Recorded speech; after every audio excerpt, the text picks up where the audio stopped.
Hey everybody, this is Darkside Elite here, and I wanted to do a video on some of the news I've been hearing about the Spider-Man situation. That first he was out and now he's back in, and what do I think of this whole situation? And I'm gonna try not to make it too long, because I want to do a stream real quick. But um, first, excuse me, I just ate breakfast. Okay, so the first thing we heard of was that the Sony deal with Disney and Marvel, it fell through. So Spider-Man was out. I was very excited about that. I thought that they were can finally move forward and they can Sony can actually do Spider-Man a little bit better justice than what I felt Marvel did. But to be completely honest, I was actually in the same camp with bringing in Spider-Man. Let's get him into the MCU. Let's build his character up and then introduce him into the Avengers. They basically just bulldozed him in. They wanted him into the Avengers and get him part of this whole gigantic MCU. He didn't feel like Spider-Man. He felt like a junior Avenger. And that's where I felt honestly where they lost him. They did a really good job with the action and the design of the suit. I like the design of the suit. I felt that Tom Holland has the right build to be Spider-Man. He has the right charisma. He has the right level of features that I felt that would have been great for Peter Parker. Um, I just don't like how they wrote Peter Parker. And it's not Peter Parker. I mean, I'm sorry, it's not Spider Man in general. It's just Peter Parker. I'm used to the Peter Parker that has weight on his shoulders. I'm used to the Peter Parker that has reserves about revealing who he is and his powers and everything to his friends and even to his Aunt May. He doesn't want people. He doesn't want to put people into his own responsibilities. The greatest thing about Spider-Man is that he is a character that lives all on responsibility. He is all about responsibility. His whole tagline is with great power comes great responsibility. And I felt that they didn't do a great level of justice with that. I felt that they didn't do his Uncle Ben the level of justice. And again, I'm gonna do a little bit of rebuttals here to the people that I know they're gonna say this. Rebuttal. I don't want to see Uncle Ben's death. I never said I want to see Uncle Ben's death. That's my defense. I never said that. I want to see the weight of his death affect Peter Parker. We never got that in Homecoming, and we don't even know when he died. We don't know if there was an Uncle Ben. His Aunt May, like, she just moved on. She just moved on with her life and everything else. Where's Uncle Ben? And I feel that by taking that out, you took out 80% of Spider-Man. You took out a chunk of his of who he is because his Uncle Ben, again, Tony Stark could have still been that replacement for his Uncle Ben, but how can you get that if he never felt anything for his Uncle Ben? By having him cry and feel upset over Tony Stark's death, I'm going, okay, I mean, that just feels like you're just kind of forcing that whole situation. That doesn't feel real. It doesn't feel like there's more to this to Peter. It just feels like that you latched on Tony as a surrogate instead of building up his relationship with his uncle. Build up the relationship with his uncle. Build up who his uncle is. How much of a relationship that how much his Uncle Ben felt to him, and then his death, and then have him try to latch onto anybody else as a powerful figure, as a good male role model for himself. And of course, he's going to latch on to Tony Stark because he's a science person. Peter's a science person, and he's one of the wealthiest, most powerful men in the world. Makes sense. And he's Iron Man. Makes sense. Okay, that's fine. But that's to me as an audience. I'm not saying to the general audience themselves. I'm saying that to me as an audience member, having no Uncle Ben is like a little child growing up without a dad, but we know that the kid has a father, but you latch on an uncle and the kid latches onto him and has all these feelings that we're supposed to grow with. To me, that makes no sense. If the dad was there, then give me the dad. Give me the understanding that there was another role model there to show that he was growing up with a male role model, and then we can go, okay, now we can see that he is just latching on to any male figure that will give him that what he was missing, and that will grow his character. That's not something we've seen in the previous other Spider-Man iterations. We've always seen him backtracking to the past about his Uncle Ben, and that's fine. But I'm personally saying is, why didn't you give us that with this version of Peter? Give us his Uncle Ben. You don't have to show his death. Show that he was there, and now you're getting all these past stories that he had an Uncle Ben, but he's gone now, and he's latching on to Tony Stark as a surrogate Uncle Ben. And then you can have the whole situation with Far From Home, that he's saying that he misses him, and he goes, "Yeah, I miss Tony too." He goes, and you literally have Peter say, "No, I'm talking about my Uncle Ben," and he's looking at him going, "Oh, okay." So you're getting more story about his Uncle Ben. Like, how much does Uncle Ben mean to him? But we're not getting that. We're getting that. How much does Tony Stark mean to Peter Parker? Where's his Uncle Ben? That's like saying you're taking Alfred out of a Batman movie, a Batman origin movie. What? I mean, what? That makes no sense. That's like taking the whole story of Bucky Barnes and taking him out of a Captain America origin movie. That makes no sense. It makes absolutely no sense. It's like again, this is one of the bigger ones. It's like literally taking Ma and Pa Kent out of a Superman origin story and having him just like they were there, but they're gone now, and he's now Superman.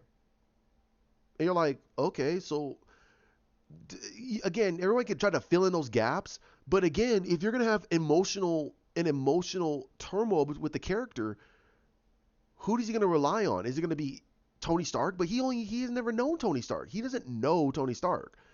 You never wrote him to go to his Aunt May, which is the person he should be going to for a lot of his emotional turmoil, or go back to the lessons that he learned from Uncle Ben.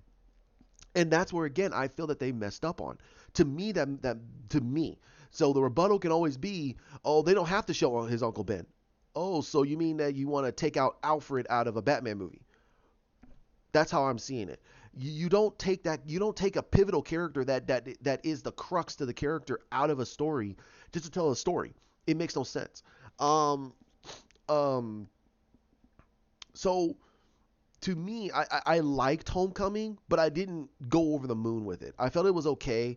I just felt that it was Disney presents Spider-Man. It didn't feel like Marvel presents Spider-Man. It felt like Disney presents Spider-Man. This Homecoming felt like it should have been on Disney. This should have been a Disney movie, and that's not good. To me, that's not good. This Spider-Man should be a little bit more adult, but they made it so kiddie. They made it so Disney because of the kids on there. They all felt like they were Disney kids. Every single one of them. Even though some of the actors are like way older than they're supposed to be. But it still felt like it was Disney. Then we get to Homecoming. I mean, not Homecoming. We get to Far From Home. I like the movie, but and I will link my review to the movie down below. But I did not like a lot of the things in there. I felt that Mysterio was phenomenal. They're getting the villains down very well. Mysterio was powerful. And his whole backstory was really cool. But again, it's linked to Tony Stark. And it's like, why can't these villains just be a villain? Like he created his own tech. He wants to try to be this great thief or he wants classic revenge, and Spider-Man just gets in the way. And they kind of did that, but that wasn't what they should have did. They should have did it as it should have been more of Mysterio should have been that character that was in Peter's past, not Tony Stark's past. And I hated the fact that they linked everything about him back to Civil War. This was something that was brooding since Civil War, and I was like, oh god. So to me, I didn't like it very much. I didn't like the teenage angst. It was really stupid. It felt a little forced. To me, it felt a little forced. Another thing I didn't like was I didn't like the relationship between Peter and Michelle. I didn't like it very much. I thought it was pretty piss poor. They made the Michelle character so much like Peter. It just felt like I was talking to another Peter Parker, and it just feels weird. I felt that if you really wanted to give him a really great character, you should have given him a character that has confidence in themselves. Confidence in themselves and the fact that despite what's going on around them and everything else, they're fine. They're perfectly confidently fine. And Peter is just being the kind of like the anchor to the situation because of his, his situation that's going on with him. So I felt that they should have did that with Michelle's character and not make her too much like Mary Jane. So it really would have stomped all over the Mary Jane Watson character and not just shelve away Mary Jane Watson and just bring in a mixed girl as Mary Jane. And I don't care if her hair is red. She's not Mary Jane. She's nowhere near beautiful as Mary Jane. Mary Jane is that classic beautiful redheaded girl next door that has a model. Sorry, but Zendaya does not look like a girl next door to me. That's to me. Okay, beauty's always in the eye of the beholder. It always is. What some people think of as beautiful, some people think it's a rat face. Okay, some people think that big people are beautiful. Some people say nope, they're out of shape, they're fat. I don't want nothing to do with that. I'm not gonna try to have anything to do with that.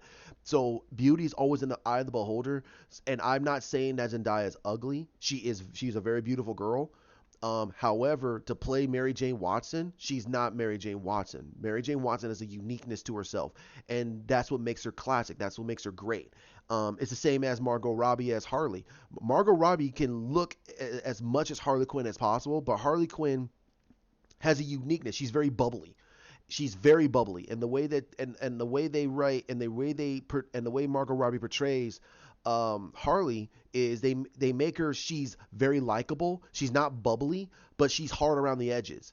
But the thing about Harley is she's bubbly. She's very bubbly, and that's the way she is. She's cutesy wootsy if you think about it. Um, um, but I don't want to get too far away from Spider-Man getting a Batman. But but that's how characters are portrayed. So when I looked at Far From Home and I looked at it, I thought it was okay. It was entertaining, but they didn't do a very good job with it.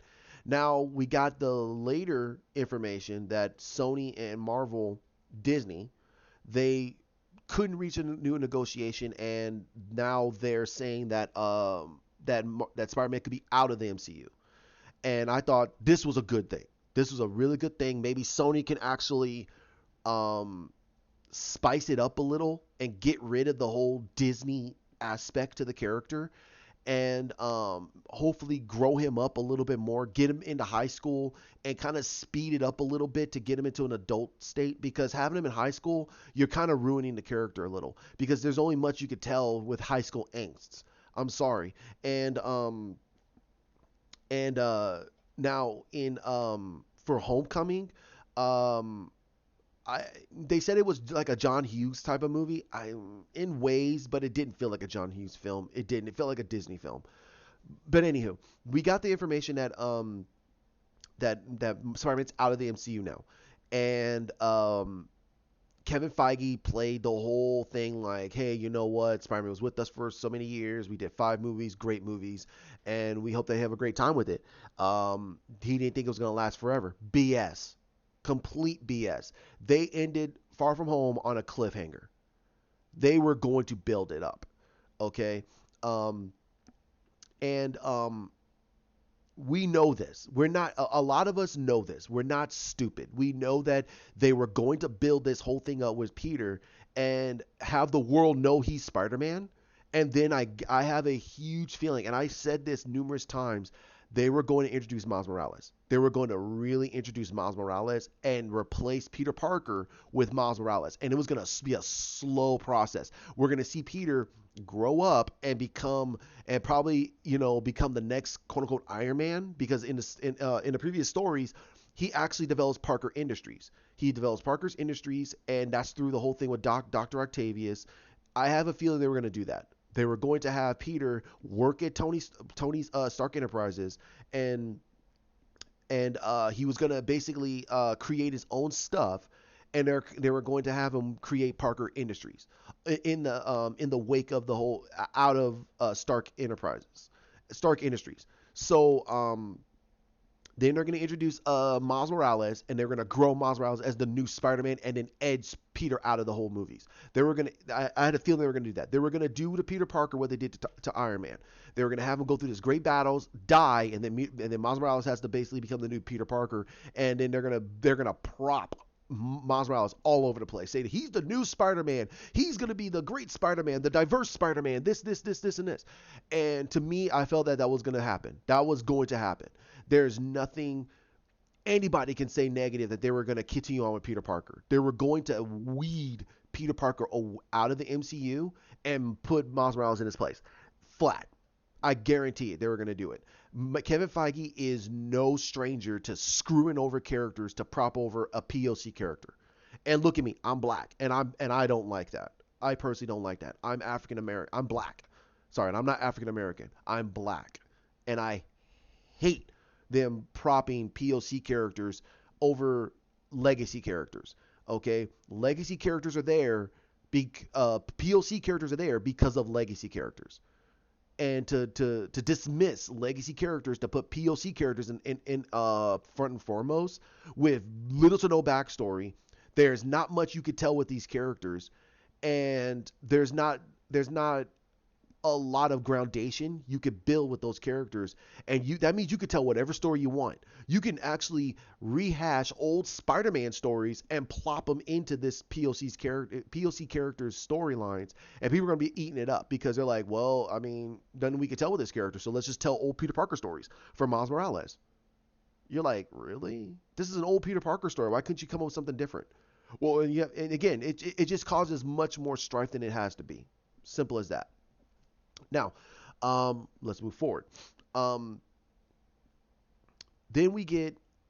I was happy with this. I was happy with the fact that maybe now Sony can actually get this character, build his character up, and then introduce Venom, introduce Carnage, really get this greedy because regardless or not, Tom Holland is not a bad actor, and I would love to see this actor get pushed, not pushed in a Disney Marvel way, but pushed in a gritty way. Get his hands dirty, get him going into more complex storylines with his more secured villains, because regardless or not, Venom, Carnage, Venom, the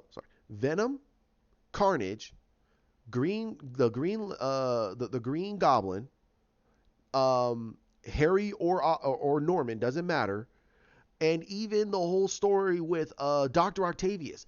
Those are the four biggest villains you could do major storylines with. You could do the Jackal with the whole clone thing, with the whole clone saga. One of the biggest storylines.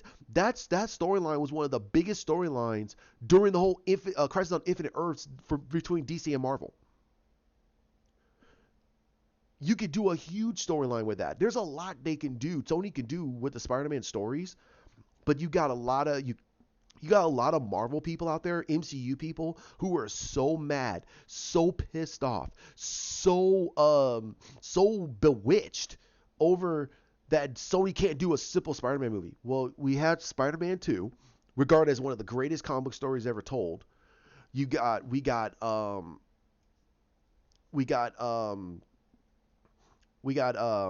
Spider-Man 2, regarded as one of the greatest Spider-Man stories ever told, live action. And Into the Spider-Verse. It was hailed as one of the greatest Spider-Man stories ever told by MCU people and a whole bunch of other people. Just basically media people that just want to relive their 6-year-old selves in these movies. That's fine. I'm not disputing that. I'm not saying it's wrong.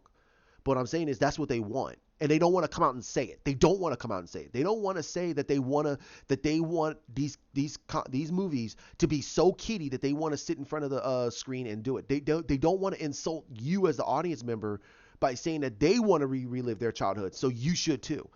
They want to beat around the bush. That's what they want to do it. And that's why a lot of the people fall for it. Me personally, I'll say that, hey, this is what I want, but I want to see what they're going to do with it anyway.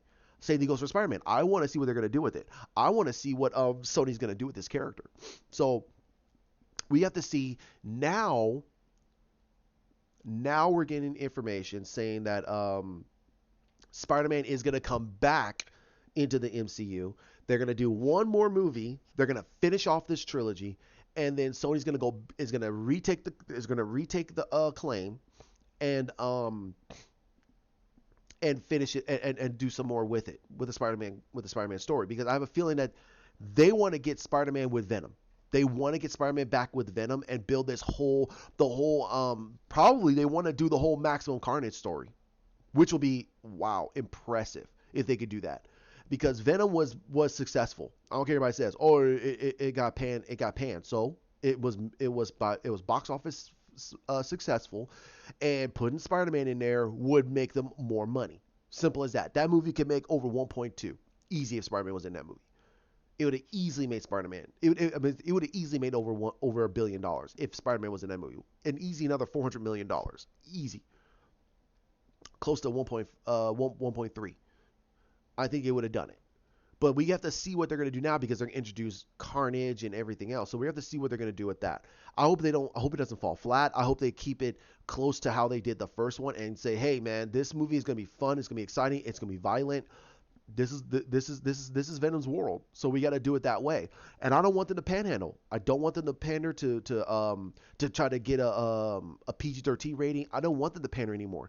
It is time to get away from pandering. It is time for storytellers to tell their stories. If it sucks, it sucks. Try something different. If the storyline is good and it gets panned by the critics, okay. But if it gets panned by the fans, that tells you something different. They need to be careful with that, because critics, they're not paying their hard-earned money. They're not paying to get into the movies. They are actually going in for free because they're critics. Because they're going in on the red carpet, or they're going in variously. But most of the time they're not paying money to go watch these movies. Individuals like myself, we're paying money to go watch this. So they need to kind of listen to the fans a little bit. They need to see what's going on with the fan audience. And a lot of them loved the interaction between Eddie and Venom, and they loved the comedy aspect, but the level of violence. Then hey, the second movie, don't amp it up. Just keep it the same way. Keep it consistent, and then amp up the action to keep people a little bit more in line, and add a little bit more to it, and just slowly build their universe, because it's going to take time, and that's going to be fine. So like I said, now we're hearing that Spider-Man's now back with the MCU for one more movie, and then Sony's going to take it back, and Tom Holland only has 2 movies under his contract. So this is what I think. And I'm probably going to get flamed for it. People are going to probably watch this video and probably give thumbs down or just don't care and move on. And it's fine. That's perfectly fine. I'm not in here to make a lot of money. I'm just here to basically just drop down some information, my opinion, and move on. There's tons of other things I can do. Here's my opinion. I think Tom Holland is going to do this one last Sony movie, and he's going to move out. That's what I think is going to happen. I think that he only signed on because he wanted to be part of the MCU. The actor has expressed that he loved this character, but he loved the fact that he was Spider-Man around all these superheroes. He was trying to be the fanboy that we can live ourselves through. And I don't want that for Spider-Man. That's not Spider-Man. That's not Spider-Man. If you want that Spider-Man, that's great, but that's not Spider-Man. Spider-Man is a lone wolf. He has his own responsibilities. He's a grown man. He's not going to live through other superheroes. He's going to aspire to be like these superheroes, but we shouldn't live vicariously through him as the superhero fanboy. And there were other accounts. There were also other accounts that stated that, and I don't know if this is true, but they've also stated accounts that that Marvel has lost favor with Brie Larson. That they don't know if the next Captain Marvel movie is going to make a lot of money. They think that it's going to get completely panned, and they're losing confidence. So they're thinking about putting Peter in that movie. And I think that was the icing. I think that honestly to me was the icing on Sony's cake that said, no, we're not doing that. You're turning him into a mascot, and you're using his character to try to prop up other characters that you guys cannot write for. I mean, come on. Carol Danvers should be very easy to write for, but they didn't. They don't know how to write her. They wrote her as this empowering feminist that basically could do anything, and this, and it's like, and you lacklustered her character. People were already, it got panned. Okay, it was a mediocre movie that made over $1 billion. Okay, again, and the rebuttal is, well, Venom only made $800 million and it got panned. No, it got panned by the critics. It didn't get panned by the fans. Captain Marvel got panned by fans, and then we had so much um behind the not behind the scenes, but we had so much controversy because of that character, because of that movie with Lita. We had so much controversy about how the hell they were able to get this much money in a short amount of time. We had a lot of people, a lot of accounts stating that their theaters were empty. Now, here's the thing: I bought a ticket and I went to go see the movie. There were not many people in the theater. There were nobody in that theater. Nobody. That theater was, it had the most of 5 people in that theater. And I bought it after the fact. Okay, I bought it after the fact. I went to go see for myself, and there was nobody in that theater. And they had, in the theater I was at, it had 16 theaters. It had close to 8. 8 theaters were running that movie, and it had 5 people in there. Are you kidding me? So that started to make me go, how did it make that much money? Okay, that was a little flaky to me. Now, that's the theater I went to, and the other people accounts. So that's the reason why I'm saying is there's too much controversy with this movie. So um, we don't know. We don't know, but eventually it's gonna come out. It's gonna come out about this movie, and it's not gonna be pretty. It's probably not gonna be very, very pretty. So I think that Sony realized that they're gonna try to prop Spider-Man into the role of being the mascot, and they said, no, what are you doing? Like, and again, people could say, well, what's wrong with that? And I go, but Spider-Man has been the pillar character for Marvel for close to 60 years since the first incarnation when it came out in 1963 all the way till basically the 2000s. So for 40 plus years, he was the face of Marvel. Then it was Wolverine. Wolverine was the next face of Marvel for decades, for close to two more for another decade. Okay, whenever you look on covers, it was either Spider-Man or Wolverine. Sorry, that's what it was. Now, the Wolverine character is a bad boy. It got a whole bunch of hype. There's a reasoning why. Understood. But Spider-Man was the pillar of all of Marvel. And you're telling me you're going to relegate that character, a legacy character like that, down to, guess what? I'm going to be sidekick for Captain Marvel. To me, that makes no sense. I don't respect that. So I think that Sony picked its ball up and said, no, we're good. We're not signing this agreement. So, and then on top of it, there's accounts out there saying that Marvel wanted more money. They wanted a 50-50 stake when it was, I think it was like 80-20. They wanted more of a stake because they're putting more of their money into it. They're taking more of the risk. And it's like, no, you're not. Sony's taking the bigger risk because if that movie fails, then it's all on Sony. So they took a huge risk. And then on top of it, they saw what the numbers were for Homecoming, and they said, this movie should have made easily over $1 billion. It should have made close to $800 to $900 million, and it didn't do it. Far From Home etched over $1 billion, and they're like, this, and you what? It has all this action, all this and that, and it etched over $1 billion. So they're looking at it as, what is different? What is going on with them doing the property than what we're doing? I mean, they were doing almost the same level of things, and the movies were coming down only because everybody kept wanting versus Spider-Man versus the Marvel MCU. They wanted more Marvel, and then Spider-Man property went down because people wanted that. They wanted Spider-Man into the MCU.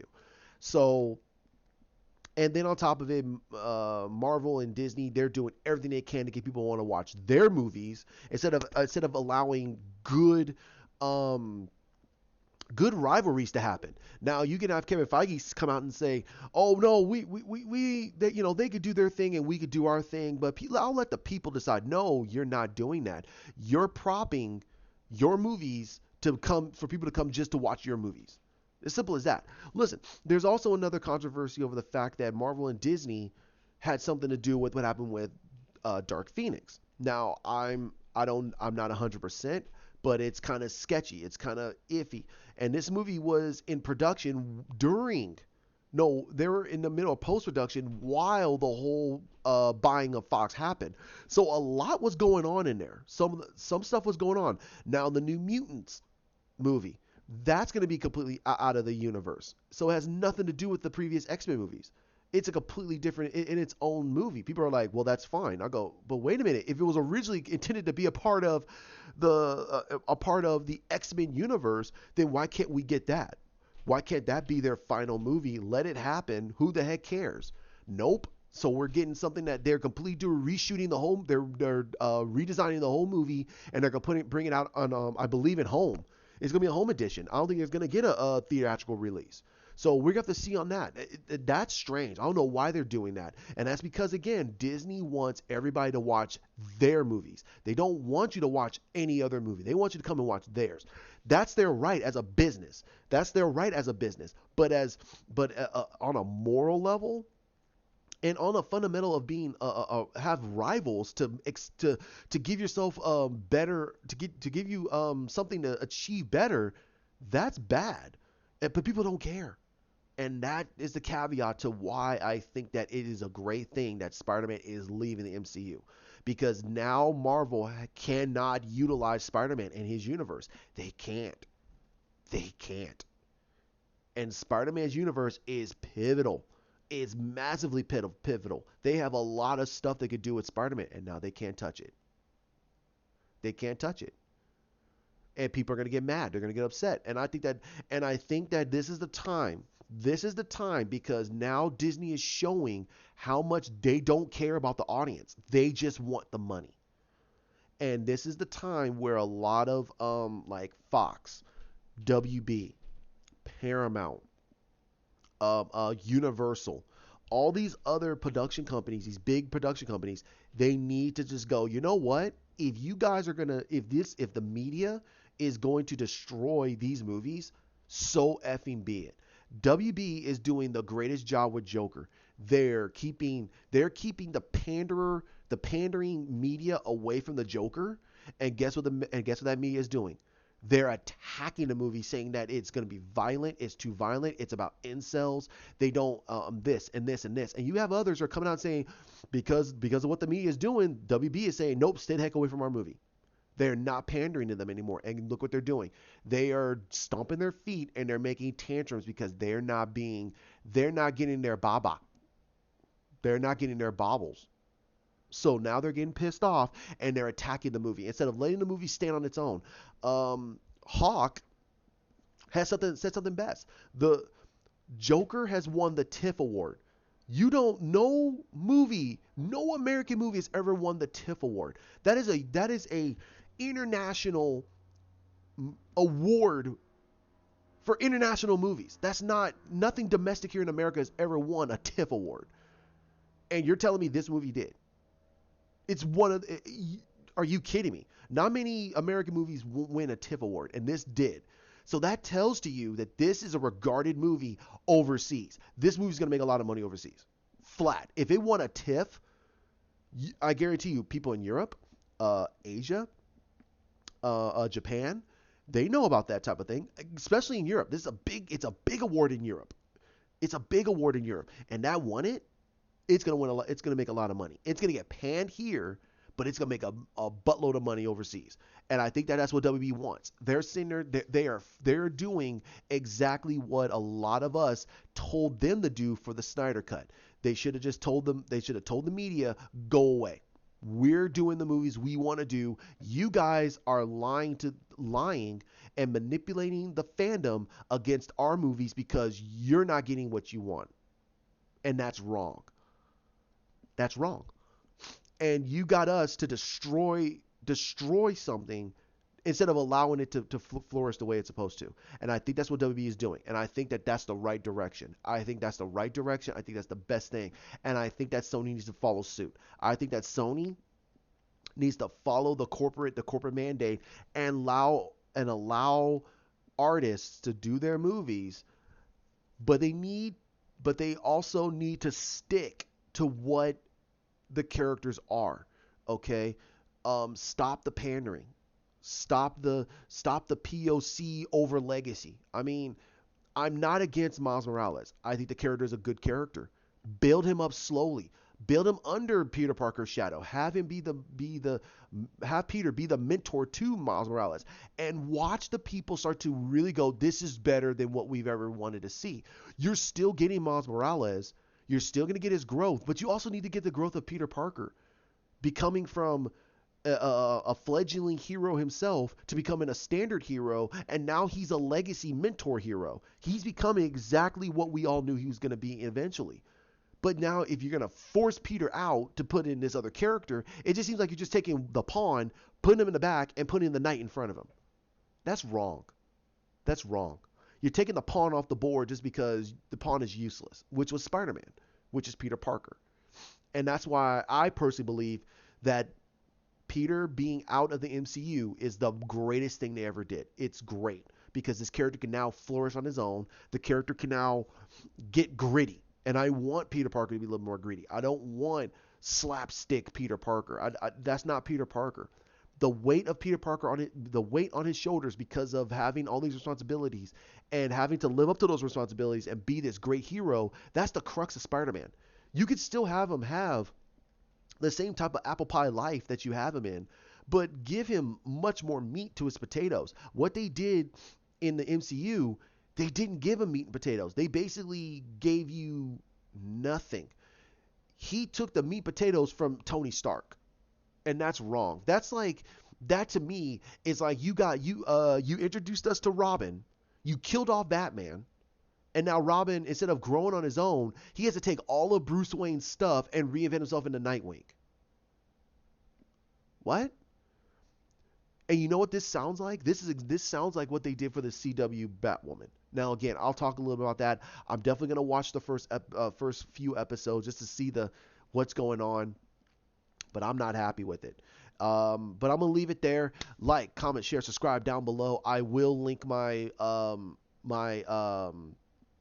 Far From Home review, and also I will definitely link my take of when they announced that Spider-Man was leaving the MCU. I will link that and my expressions. It might be different than what it was before, but that was like oh my god, probably about over a month ago. So it probably changed over the course because of the levels of understanding that's been transpiring between both of these companies. So, but hit that bell. I will have some videos out this week. It's gonna be a pretty rough week. But I'm definitely gonna try to have some out as much as I can. Maybe have out about 2 or 3. And I will definitely get my Titans review of the last episode and talk about that because I think there was it was called Aqualad, and I will talk a little bit about that. All right, you guys have a great one and have a great day. Bye.